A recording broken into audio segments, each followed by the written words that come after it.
Guys, मैं हूं जिज्ञांश, आपका हिंदी मेंटर टीबीए पे। और मैं आपको आईएससी बोर्ड की क्लास 11 और 12 की पूरी हिंदी पढ़ाऊंगा।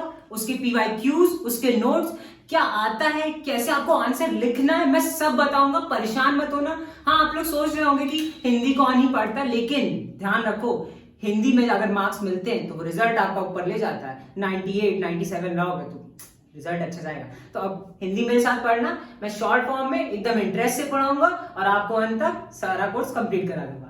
Thank you. हेलो गाइस, मैं हूं जिज्ञांश, आपका हिंदी मेंटर और आपका मेंटोर्स भी, आपके दिमाग की बत्ती जला रहे हैं। और ये है टीबीए चैनल, मैं आपको हिंदी पढ़ाऊंगा। हमारा पहला चैप्टर जो है वो है स्टोरी का पुत्र प्रेम, गद्य संकलन से। अब ये जो कहानी है इसमें हमारे मुख्य पात्र हैं बाबू चैतन्य दास, उनके दो बेटे हैं प्रभुदास और शिवदास और तपेश्वरी। बाबू चैतन्य दास के इर्द गिर्द ही पूरी कहानी घूमती है। तो आज मैं आपको इजी फॉर्म में पढ़ाऊंगा, मतलब हमेशा मैं आपको इजी फॉर्म पढ़ाऊंगा, क्योंकि आप लोगों को भी पता है, पढ़ता नहीं, मैं भी नहीं पढ़ता था, आप लोग एग्जाम से पहले ही पढ़ते। तो मैं आपको ऐसे पढ़ाऊंगा कि आपके 95 प्लस आए, जिससे आपके रिजल्ट का बेस बने, आपके अच्छे परसेंटेज आए। तो कहानी स्टार्ट करते हैं। बाबू चैतन्य दास जो है वो मुख्य पात्र है और उनका क्या है कि उन्होंने कॉमर्स पढ़ी। और कॉमर्स को हम लोग क्या कहते हैं? अर्थशास्त्र। हिंदी में क्या कहते हैं कॉमर्स को? अर्थशास्त्र। कहा खास बात यह है कि बाबू चैतन्य दास ने खाली कॉमर्स पढ़ी नहीं है, उसको अपने जीवन में बैठाल के रखा है एकदम। मतलब आप समझ रहे हैं कि अब जैसे है, आपको कुछ सामान खरीदना है तो आप, जैसे चॉकलेट ही है, चॉकलेट खानी होती है आपको, तो आप लोग सोचते हैं ना कि खा लेते, चलो खा लेते। ये ऐसे थे कि भैया वो फिजूल खर्च है, तो उसको यूज ही नहीं करते थे भैया। मतलब 10 रुपए की चॉकलेट भी नहीं खाते थे। ये देखते थे या तो आपका फायदा हो रहा हो या तो सामने वाले का फायदा हो रहा हो। अगर नहीं हो रहा दोनों में से कुछ, तो ये उस चीज का गला घोट के खत्म कर देते थे। कोई भी खर्च होता था उसको खत्म कर देते थे। इनका जो बड़ा बेटा था प्रभुदास, पढ़ने में होशियार था, होनहार था। शिवदास भी पढ़ने में होशियार और होनहार था। पर बात ये थी ना कि होता नहीं, बड़ा बेटा होता है तो उससे मतलब एक्सपेक्टेशंस, अभिलाषाएं बहुत होती हैं। तो प्रभुदास से अभिलाषाएं बहुत थी। इनको लगता था कि वो पढ़ेगा, अच्छे से आगे बढ़ेगा तो मतलब इनका नाम रोशन होगा भाई, कि लोग जानेंगे कि हाँ भैया बाबू चैतन्य दास का बेटा, तो देखो आगे निकल गया। तो ये उसको ग्रेजुएशन कराने के लिए, ग्रेजुएशन को हिंदी में कहते हैं विद्योन्नति,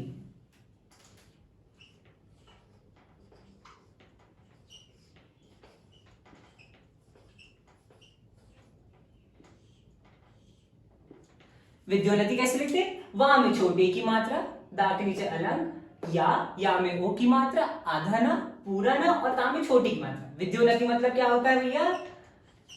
ग्रेजुएशन।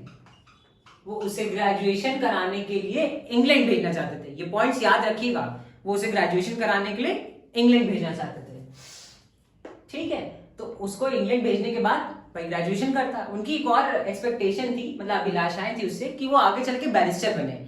उस समय आप लोग जानते हैं कि बैरिस्टर बनने का कितना रहते थे कि भारतीय पेरेंट्स, मतलब क्या कहते हैं, भारतीय पेरेंट्स यही सोचते हैं कि भैया क्या करेगा, बैरिस्टर बनाते हैं। अगर पढ़ने में अच्छा होता था तो उसको ग्रेजुएशन करने भेजा जाते थे। अब यहाँ पे इंपॉर्टेंट चीज क्या है, जो प्रभुदास था,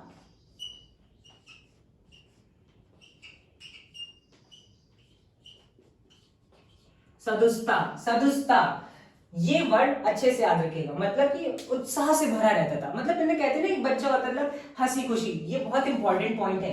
ये मैं अभी आपको आगे बताऊंगा कि सदुत्साह का वर्ड क्यों यूज करा है। जो प्रेमचंद जो जी थे हमारे, मुंशी प्रेमचंद, वो ऐसी कहानी लिखते थे कि एक एक वर्ड में क्लॉज छुपा होता था। वो स्टोरी में आगे चल के एक मीनिंग दिखाता था।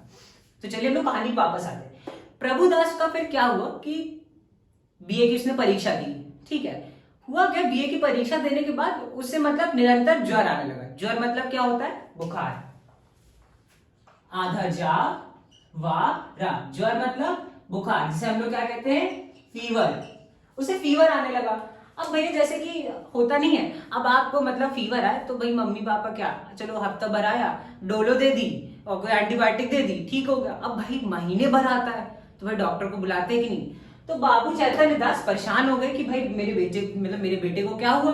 उन्होंने डॉक्टर को बुलाया। डॉक्टर ने कहा कि महीने भर बाद देखते हैं कि क्या होता है। बाद में पता चला, डॉक्टर साहब ने बताया कि उसे था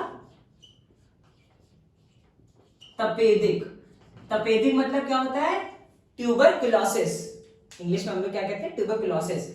अब भाई उन्होंने कहा तपेदिक है, तो डॉक्टर ने कहा कि भाई अब ध्यान रखना पड़ेगा। तो बाबू चैतन्य दास पूछते हैं कि हाँ भाई खर्चा तो आएगा, कहे खर्चा तो आएगा।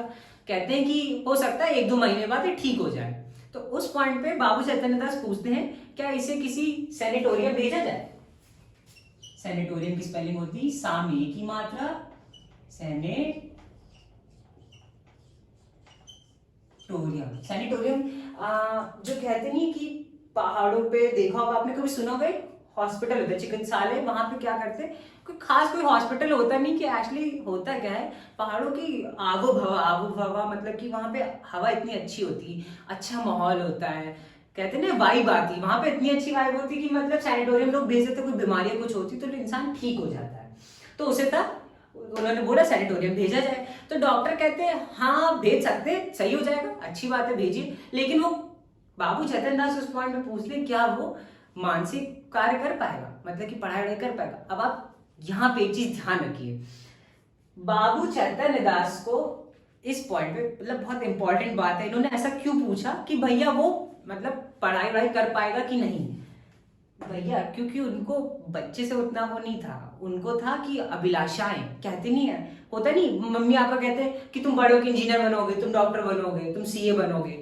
तो वो कहते ना अपने सपने उन्होंने प्रभु दास पे डाल रखे थे, उनकी अभिलाषाएं थी, तभी वो उन्होंने पूछा क्या वो मानसिक वो कर पाएगा कि नहीं। तो वो कहते कि अगर ना ही करे तो अच्छा है। डॉक्टर साहब कहते कि भैया अगर ना चाहते कि आगे फिर ना है ट्यूबरकुलोसिस तो मतलब मानसिक वो ना करनी थी। तो बाबू चैतन्य दास कहते हैं फिर तो समझिए मतलब खत्म ही है, मतलब वो एक टाइप से कहते नहीं बच्चे को अपने छोड़ दिया। फिर आगे कहानी बढ़ते हैं। प्रभुदास जो है वो मतलब लेटा रहता था, पहले तो बीच कुछ क्या था, कभी बुखार सही हुआ फिर आ गया। एक्चुअली ट्यूबरकुलोसिस में क्या होता है बुखार आता जाता रहता है। तो जब वो ठीक होता था थोड़ा तो डॉक्टर के वो जर्नल्स होते नहीं, उनके जो उल्लेख होते थे जैसे डॉक्टर्स लिखने की ट्यूबरकुलोसिस क्या है उसके बारे में, तो वो पढ़ता था। अब भाई होता नहीं कि कोई अगर आपकी सिर दर्द हो रहा है गूगल पे भैया सर्च मार लो तो क्या होगा, टेंशन बढ़ जाती ना। तो वही इसकी टेंशन बढ़ती गई। फिर एक पॉइंट पे उसको लगा कि भैया अब हमसे ना हो पाएगा, मतलब हमारा कोई जीवन का वो नहीं। फिर वो क्या करने लगा, वो अपनी औषधियां फेंक देता। औषधियां मतलब मेडिसिन, जो भी उसको मेडिसिन दी जाती थी उसको जमीन पे फेंक देता था। ये सब चीजें ध्यान रखिएगा, वो औषधियां फेंक देता था, आपको प्रश्नों में पूछा जाएगा। वो अपनी औषधियां फेंक देता था और दोस्तों से अगर मिलता जुलता था तब खुश होता था, लेकिन अब कोई दोस्त पूछ ले कि भाई कैसी तबीयत है कुछ है तो फिर नाराज हो जाता था। उसका बीए का रिजल्ट आ गया, भाई प्रथम श्रेणी में मतलब उत्तीर्ण हुआ, मतलब कि फर्स्ट आया था वो, तब भी उसे उतनी खुशी नहीं हुई क्योंकि वो समझ गया था कि मैं अब कर ही नहीं पाऊंगा। वो कहते नहीं जिंदगी से हार गया था, अब भागा सा हो गया था। ठीक, तो कहानी आगे बढ़ती है। फिर डॉक्टर साहब आते हैं, आ जाती है ठंडी, ठंडियों के दिनों में आते हैं, वो चेक करते हैं, कहते हैं यार फीवर तो कम हुआ नहीं। तो भाई बाबू चैतन्य दास परेशान नहीं होते, ये नहीं पूछते कि भैया अब इसको ठीक कैसे करा जाए। बाबू चैतन्य दास कहते हैं आपको पहले बताना चाहिए था, अब इतना मतलब नित्य हमने मतलब नित्य इतना पैसा खर्च कर दिया। अब भाई वो डॉक्टर साहब कहते हैं कि अब भाई अब ऐसा तो हम क्या ही बता, हम तो भाई अनुमान लगाए थे ठीक हो जाएगा। भाई डॉक्टर भी तो पूरा बता नहीं सकता सही। उस पॉइंट पे आता है शिवदास। शिवदास कमरे में एंट्री करता है और बोलता है कि डॉक्टर साहब आप हमारे पिताजी का मतलब चिकित्सक से कहते हैं कि हमारे पिताजी की बातों का बुरा ना मानिएगा, वो थोड़ा मतलब परेशान थे इस वजह से। तो उस पॉइंट पे बाबू चैतन्य दास प्रभुदास से कहते, शिवदास से कहते कि बेटा तुम कमरे से चले जाओ, हो सकता है तुम भी मौजूद। तो वहां पे दिखाया गया कि अब उनकी जो अभिलाषाएं हैं, ध्यान से सुनिएगा, उनकी अभिलाषाएं प्रभुदास से उठ के किस पे आ गई, शिवदास पे, उनके छोटे बेटे पे। फिर वो कहते हैं कि डॉक्टर साहब अब इसको सैनिटोरियम भेज दीजिए। सैनिटोरियम ठीक है, सैनिटोरियम भाई पहाड़ों पे जो होता है चिकित्सालय, उनका उसको सैनिटोरियम भेज दीजिए। अब वो वहीं पे उम्मीद है बचने की इसकी। तो वो कहते हैं कितना खर्चा आएगा, तो वो कितने रुपए कहते हैं,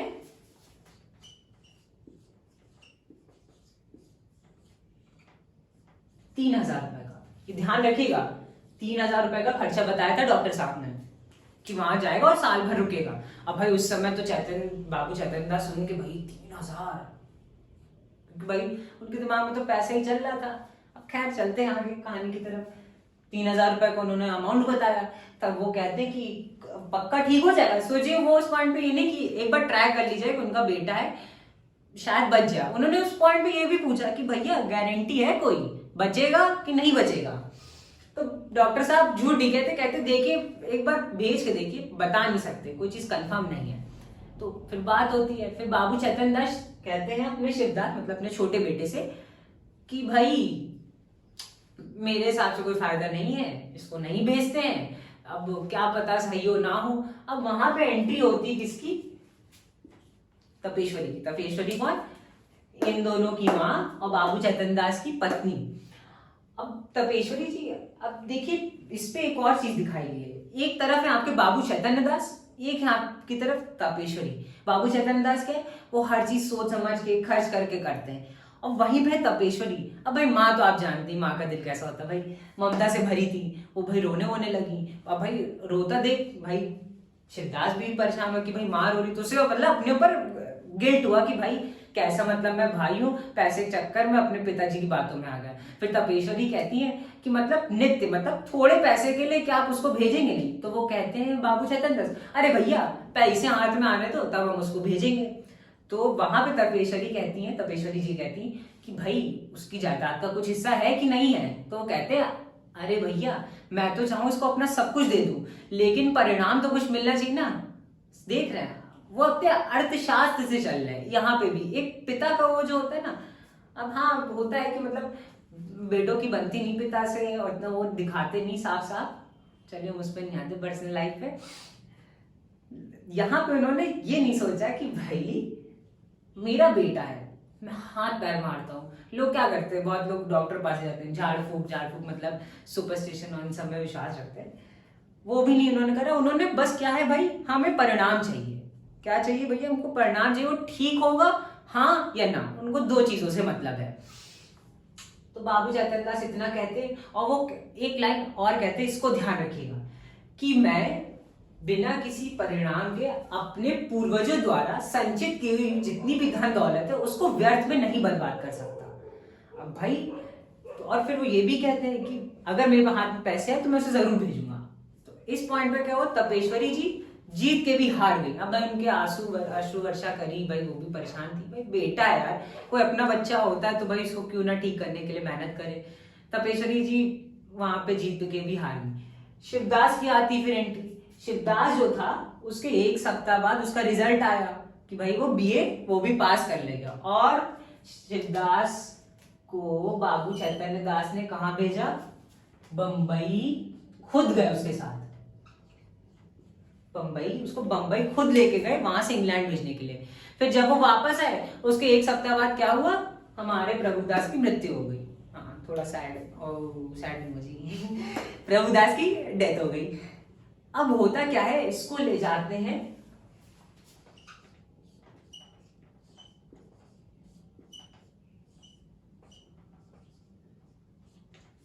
मणिकर्णिका घाट।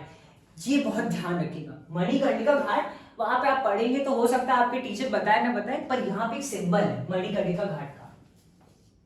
मणिकर्णिका घाट जो है बनारस में, कहा जाता है कि जब वहां पे इंसान को ले जाते हैं, जब वहां पे मतलब करते हैं, मतलब जलाते हैं, क्रेमेशन जो होता है, कहा जाता है कि उस घाट पे मतलब मोक्ष की प्राप्ति होती है। सिर्फ उसकी नहीं, जिसकी मृत्यु होती है उसको मोक्ष की प्राप्ति नहीं, जो उसको वहां लेके गया आया होता है, जो उसके साथ भी आया होता है। कहते कि एक से शांति मिलती, कहते नहीं कि आत्मा भटकती, अगर आपने कुछ गलत हो तो पाप तो वहां पे मिट जाते हैं। ये सिंबल है, ध्यान रखिएगा। उसको मणिकर्णिका घाट ले गए बाबू चैतन्य दास। अब वहां पे बैठ के भैया हाय बाबा मतलब रो रहे होते कि भैया काश हम खर्च कर देते तो हो सकता है आज हमारे साथ जिंदा होता प्रभुदास। अब भाई रोने से क्या फायदा, अब तो चला ही गया। उतनी देर में क्या होता है, कुछ 150 लोग देखते हैं कि 50-100 लोग आ रहे हैं, शहनाई की आवाज आ रही है। भाई बाबू चैतन्य दास खड़े थे, सोच रहे थे, और पीछे घूम जाते हैं तो देखते हैं आ रही है, मतलब किसी की लाश आ रही है जलाने के लिए। तो उसमें एक जो युवक होता है उससे पूछते हैं बाबू चैतन्य दास, भाई किस मोहल्ले के हो? तो कहे काफी दूर से आ रहे हैं और भी लोग आते हैं। तो जो युवक होता है उससे यही बातचीत कर रहे रहते, तब तक एक आदमी आ जाता है। वो भाई बोलता है कि भाई हमें बेटा दे, मतलब अगर नारायण मतलब भगवान अगर बेटा दे तो मतलब उस जो मतलब युवक की पहले एंट्री उसकी तरह दे। अब भाई क्यों? उसने क्या करा, वो उन्हें अपने पिताजी को चित्रकूट ले गया, हरिद्वार ले गया, कहाँ कहाँ नहीं ले गया, उससे जो हो सका उसे सब करा। उसके पास थोड़ी सी जमीन थी, थोड़ा पैसा था, उसने सब बेच डाला। क्या मतलब कि पिताजी को मतलब बस वो एक बार ठीक हो जाए, या फिर कुछ भी हो अपनी तरफ से पूरा, वो कहते हैं ना कि अपनी तरफ से फुल, कहते नहीं कोशिश फुल करो, अब भाई रिजल्ट की चिंता मत करो, कोशिश फुल होनी चाहिए। तो उसने अपनी तरफ से पूरी कोशिश करी। अब भाई नहीं हो पाए तब भी, लेकिन वो आदमी एक इतनी अच्छी बात कहता है, वो अपने कहता है कि पैसा धन दौलत कुछ होता, हाथ की मैल होता है।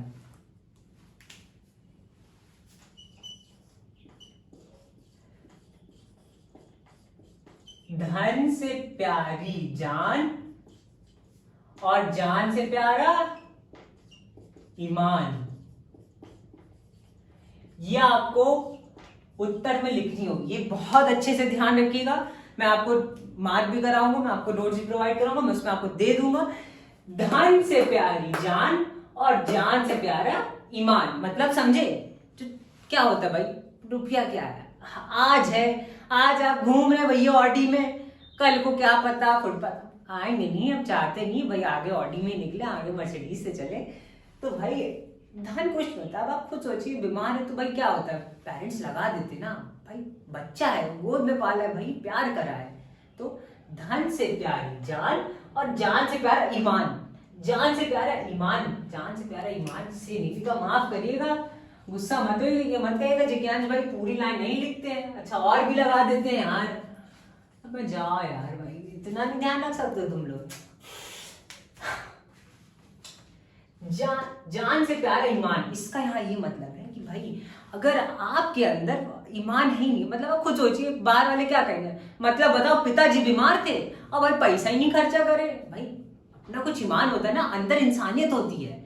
तो भाई इंसानियत मार दी ना, वही काम करा हमारे बाबू चैतन्य दास ने। उन्होंने सिर्फ अर्थशास्त्र पढ़ा, कभी प्यार नहीं रखा अपने अंदर, उन्होंने सिर्फ वो अर्थशास्त्र को अपने अंदर जहन में बिठा लिया। कहते नहीं जहन मतलब कैरेक्टर। तो भाई बाबू चैतन्य दास का जो हुआ वो लाइन सुन के, धन से प्यारी जान और जान से प्यारा ईमान, इसके बाद वो कहता है कि अगर मेरे पिताजी के लिए कोई कुछ और कह भी देता कि वहां भी ले जाओ, मैं वहां भी ले जाता, लेकिन बस उनको शांति मिल जाए, मेरी यही कामना है। तब बाबू चैतन्य दास को रियलाइज होता है कि भाई वो कितने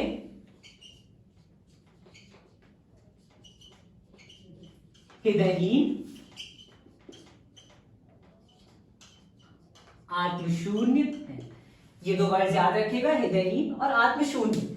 हृदयहीन मतलब जिसके अंदर मतलब दिल ना हो, कहती नहीं है लड़कियां जब ब्रेकअप कर रही होती हैं, दिल नहीं तुम्हारे पास, हृदयहीन हो। माफ करिएगा लड़कियां, आप भी देख रही होंगी, लड़के भी करते, कहते चलिए मैंने कर दिया, यूनिसेक्स कर दिया, दोनों ही कहते, ठीक। और आत्मशून्य मतलब इस वर्ड की मीनिंग आपको मैं समझाता हूँ। आत्मशून्य मतलब क्या होता है? आत्मा ना होना, कहते नहीं है कंसाइंस, मतलब कि आपके अंदर नो ह्यूमैनिटी। आपने देखा होगा ना, सुना होगा ना, इंस्टा पे क्या करते हैं कि कुत्ते को मार दिया, इंसानियत रही नहीं गई। एक इंसान, एक भाई दूसरे भाई से जायदाद के लिए भैया आजकल तो झगड़ा करने में लगा है, और वो नो पर्सनल कमेंट्स।